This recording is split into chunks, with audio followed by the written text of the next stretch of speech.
Padma Vibhushan award వచ్చిందని తెలిసిన క్షణం నిజంగా ఏం మాట్లాడాలో ఎలా రియాక్ట్ అవ్వాలో తెలియని పరిస్థితి. మన దేశంలో రెండవ అత్యున్నత పౌర పురస్కారం పద్మవిభూషణ్ లభించినందుకు నాకు నిజంగా చాలా సంతోషంగా ఉంది.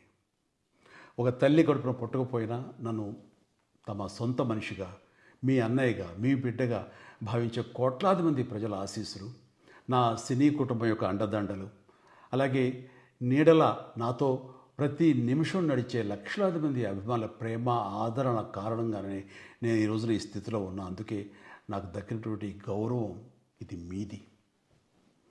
మీరు నాపై చూపిస్తున్న ప్రేమ, ఆప్యాయతలకు నేను ఏమి చిరునవ్వు తీర్చుకోగలను? నా 45 ఏళ్ల సినీ ప్రస్థానంలో వెండితెరపై వైవిధ్యమైన పాత్రల ద్వారా వినోదం పంచడానికి నా శక్తి మేరకు నేను ప్రయత్నిస్తూనే ఉన్నా. నిజ జీవితంలో కూడా నా చుట్టూ ఉన్న ఈ సమాజంలో అవసరమైనప్పుడు నాకు చేతనైన సాయం చేస్తూనే ఉన్నా. కానీ మీరు నాపై చూపిస్తున్న కొండంత అభిమానానికి నేను ప్రతిగా ఇస్తున్నది గోరంతే.